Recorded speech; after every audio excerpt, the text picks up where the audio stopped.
राधे राधे समस्त मिथिलावासी के। हाथ साट कुनिया हो दीनानाथ, आहो पैर खराम, आहो पैर खराम। कान्हा जानउआ हो दीनानाथ,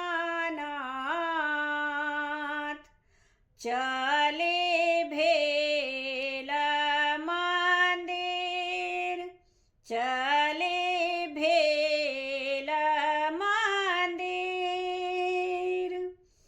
गोबर आना गेलियै हो दीनानाथ, गैया के बथान, गैया के बथान।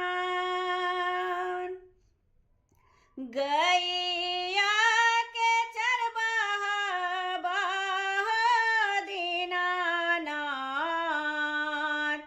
आहो लेल लूलुआय, आहो लेल लूलुआय। दूरे रहु दूर गे बाँझिन,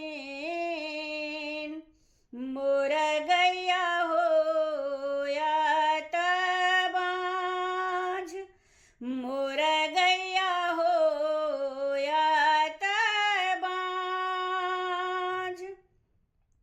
ओत